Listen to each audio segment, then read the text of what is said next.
It says a lot about you if your kid doesn't want to be like you, meaning you've not excelled in something. Now, I'm not saying every kid must be like their parent, but they should get a bulk of their knowledge on how to survive in this world because you've lived through it. Ladies and gentlemen, It's Skid Sadiq, billionaire. we got him. So without further ado, Welcome to the Skid Sadiq Show. Parents have been lied to across the world, and parents have been convinced that they are unable to raise their kids, that outsiders are the right people to raise their kids for them, to give their kids direction.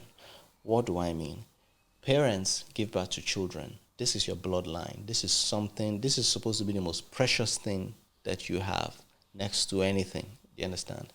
But hence, you hand over that child to somebody else, to an educational system, to people you don't even know. People you are most times more qualified than to raise your kids every day of the week for years till that child is 18. And then you wake up and you're asking yourself, why is this child not the person I want the child to be? I think it's a very dumb question. You gave your child away to the government, to an educational system, to somebody else to impart knowledge into every day. You're not concerned about who this teacher is.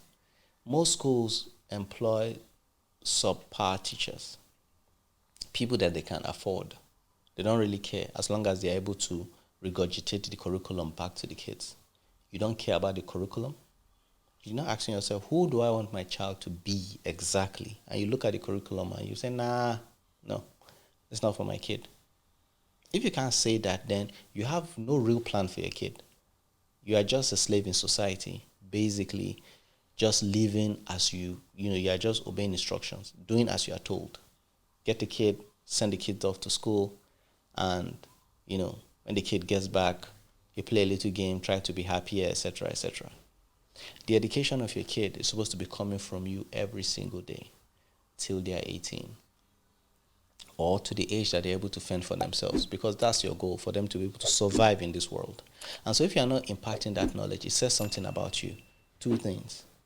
First one, either you are afraid for your kid to see you for who you are. You have nothing to offer anybody, including your child. He who has something to offer will be offering it to his kid. There will not be enough time.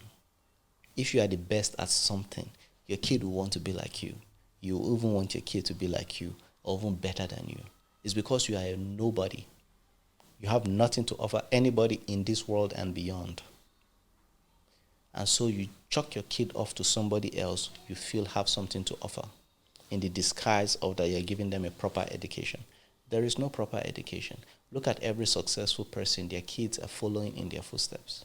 They want their kids to follow in their footsteps, because the other person cannot make their kid follow them in their own footsteps. Some wealthy and successful people made this mistake by handing their kids over to other people, and at the end of the day, the kid cannot live up to expectation on what they want, and the empire they have built come down crumbling. In the old days, every child spent time with their parents, learning what the parents had learned in their entire life, and the fathers or the parents are passing down that knowledge to the next generation. I have nothing against you sending your kids to school if you wish to, but if you are doing that, you're supposed to be carving out enough time for you to impact your own knowledge down to the kid. You are your kid's superhero. But you know the alternative? You have decided to raise your kid like an agric chicken. If you don't know what an agric chicken is, depending on where you live in this part of the world, agric chickens are chickens for the slaughter. You keep them in cages. Cages are your house. Protect them. You feed them every single day, just like you feed your kids every single day, allowing them not to experience the world. And you keep them with similar agric chicken. And so the only experience they have are of fellow weak people who are trapped in cages, aka their friends, people who are not going anywhere. So when they are finally of age and you open that cage, guess who is coming for the slaughter? Every and anybody. And you wonder why they are not doing well in society. That's when they start seeing other hustlers, other kids who have been raised, aka the street chickens or the traditional chickens, or what they call those chickens exactly. Let's just call them the street chickens. The chickens who didn't have those cages. The chickens who have been on the street, learning, getting the experience, who were following their mom everywhere.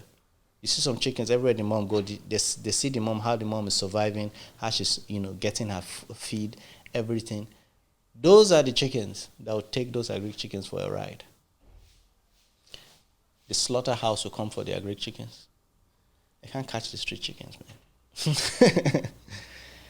man. Everybody's coming for the agri chickens. The cats are coming. They're in the cage, scared. The cat will come, kill, and go. And these are the titans of industries. These are the government. These are all sorts of people coming to take your children for a ride. Anything they say, it goes. They don't have a brain on their own to ask questions why.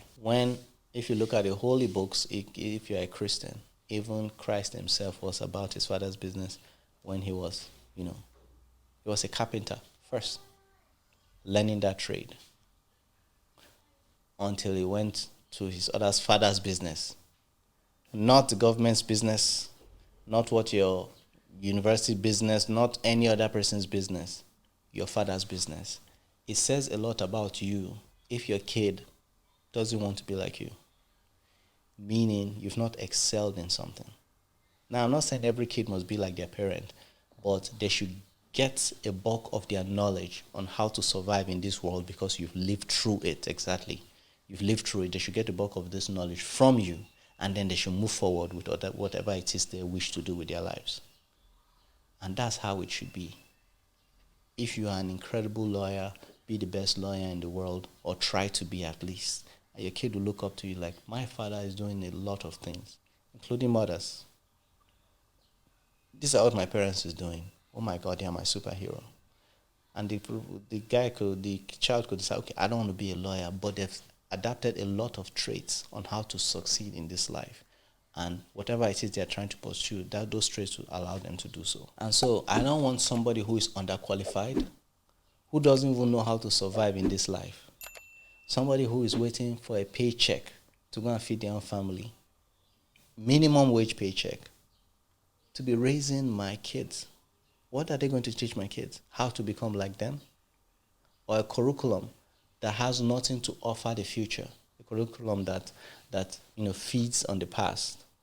That doesn't push them forward. That doesn't train them in any activity. And anytime a parent says, okay, why is your kid not participating in this particular system? And I give my reasons. The only feedback they have to give is that, what of their social life? Boy, we're on the streets. We're on the streets. There's no social life more than being outside the system. I don't want my kids to only know fellow agri chickens. I want my kids to know of the agri chickens and also know that there's a world out there. And know how to navigate and take advantage of both aspects to navigate their life. And on the other hand, if at least my kid is going to be fucked up, like some people say, I want to be the one to fuck them up. I don't want to grow old and say, holy shit, who in the world fucked up my kid? Because I know it wasn't me. I paid someone else to mess up my kid's life. Now, I think that's a very sad situation. Ladies and gentlemen, Skid Sadiq, billionaire. we got him. Welcome to the Skid Sadiq Show.